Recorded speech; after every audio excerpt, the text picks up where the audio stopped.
Cilada perversa. A amarga experiência sofrida por Dona Armênia levou-me a largas conjecturas que não pude evitar. Um observador apressado e superficial, diante da ocorrência, informaria que parece haver uma tendência masoquista entre as pessoas portadoras de fé religiosa em se atavarem ao sofrimento, transformando a terra em um vale de lágrimas. A verdade, no entanto, é diversa. O sofrimento decorre do processo de desgaste natural do corpo, das agressões sofridas pelo organismo, da degenerescência celular, dos conflitos emocionais e transtornos mentais. Todos eles, porque os seres que os padecem em si mesmos ainda somos espíritos imperfeitos que nos equivocamos, produzem efeitos danosos de que nos não liberamos senão através da dor. Igualmente, poder-se-ia lograr o mesmo resultado por meio dos recursos do amor, pela abnegação, devotamento, fraternidade, perdão, o que constituiria um comportamento ideal. Como só raramente elegemos a conduta edificante, somos surpreendidos pela colheita afligente que resulta da nossa sementeira anterior, arbitrária e danosa. Quando nos resolvemos pela alteração das atitudes morais, tornando-as saudáveis, eis que o sofrimento baterá em retirada e fruiremos plenitude. Apesar de ainda se apresentar como planeta de provas e expiações, a Terra é uma escola de bênçãos, onde aprendemos a desenvolver as aptidões e aprimorar os valores excelentes dos sentimentos. É também oficina de reparos e correções, com recursos hospitalares à disposição dos pacientes que lhes chegam à economia social. Sem dúvida, é também cárcere para os rebeldes e os violentos, que expungem o desequilíbrio em processo de imobilidade, de alucinação, de limites, resgatando as graves ocorrências que fomentaram e praticaram, perturbando-lhe a ordem e a paz. Some-se a esses fatores a incessante interferência dos desencarnados, predominando a dos enfermos morais e agitados, e será fácil compreender-se a vigência e a avalanche das dores entre as criaturas. Na raiz dos males que desabam sobre os seres humanos estão presentes o egoísmo, esse câncer cruel do organismo social, a presunção e a ignorância das leis que regem a vida. Prepotentes e rebeldes, porque estagiam nos níveis primários do pensamento e nos patamares sombrios da consciência, os indivíduos dão preferência por direitos que lhes não são devidos, em razão dos deveres que não atendem ou sequer lhes reconhecem valor. Permitem-se todas as extravagâncias e concessões, revoltando-se quando contrariados ou surpreendidos pela morte que não os aniquila, porém os reúne em grupos de perturbação, prosseguindo com as vãs tentativas de dominação e poder. Sendo o mundo físico um pálido reflexo do espiritual, as ocorrências de um refletem-se no outro com a mesma intensidade em inevitável intercâmbio de ações e reações. Somente com o estudo cuidadoso do comportamento humano, sob a inspiração do pensamento espírita, particularmente através da ótica da reencarnação e da comunicação mediúnica dos espíritos, o ser pode entender com clareza a vilegiatura carnal, suas implicações, possibilidades e metas. Desequipado desses preciosos recursos, o observador realiza conclusões inexatas, por deter-se apenas nos efeitos dos acontecimentos, sem haver penetrado as causas mais sutis, que, no entanto, exercem predomínio em inúmeras existências.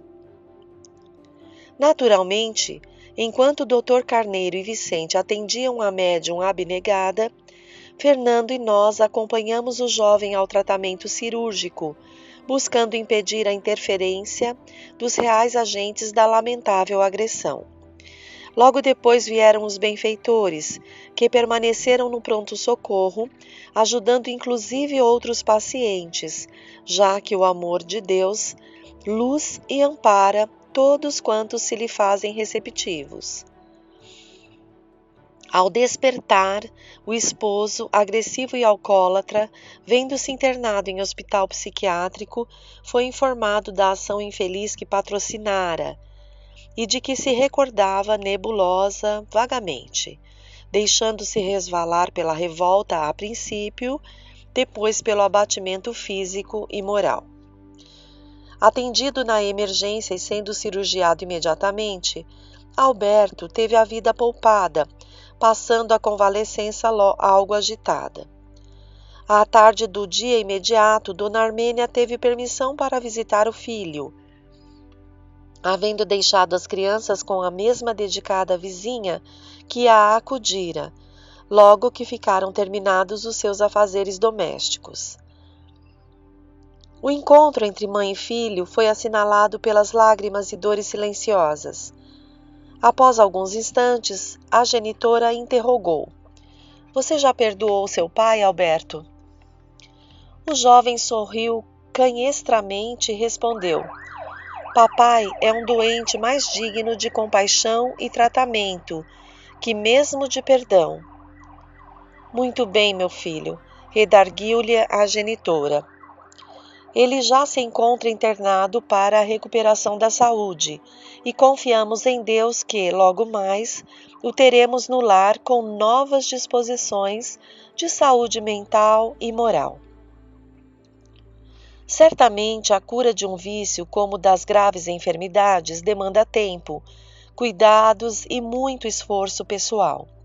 Somando-se a esse problema a interferência obsessiva, a questão se faz mais grave e, portanto, mais demorada, naturalmente, exigindo contínuos contributos especializados, bem como os sacrifícios daquele que a padece. No curso das obsessões, o seu período de fixação é penoso, enraizando-se as energias deletérias do vingador nos centros de força, perispírito a perispírito, que planta a parasita que se assenhoreia da seiva do seu hospedeiro e lhe rouba a vitalidade, dominando-o. Habituado ao clima ora psíquico, ora físico, ou a ambos simultaneamente, o obsediado raramente resolve-se por uma mudança de comportamento, qual ocorria com o paciente em tela. Após cada carraspana, arrependia-se, desculpava-se, fazia promessas, o que constituía uma programação verbal fácil, logo retornando às libações alcoólicas nas quais sentia prazer. Dessa última vez, porém, a sua embriaguez extrapolou os limites do tolerável, por pouco não roubando a existência corporal da esposa ou do filho, vitimado por si mesmo e pela entidade perversa a quem facultava intercâmbio. Assim sendo, as expectativas de Dona Armênia quanto à saúde do marido provavelmente não se tornariam realidade imediata após a terapia convencional do hospital psiquiátrico. Ademais, como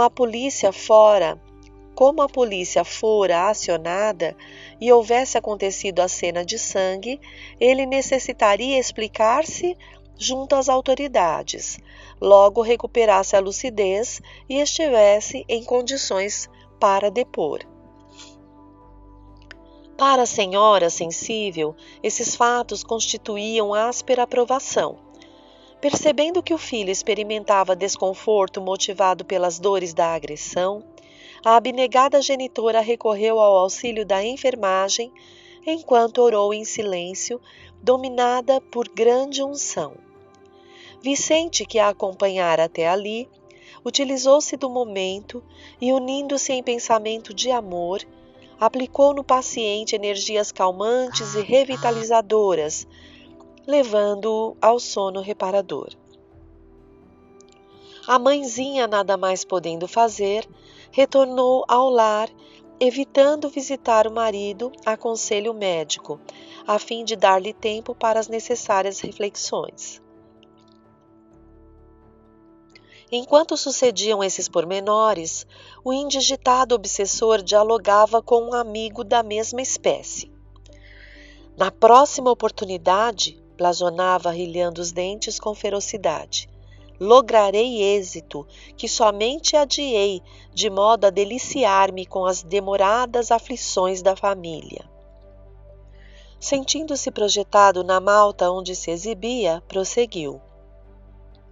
Temos instruções especiais para a programação dos nossos ataques aos estúrdios cordeiros do Evangelho.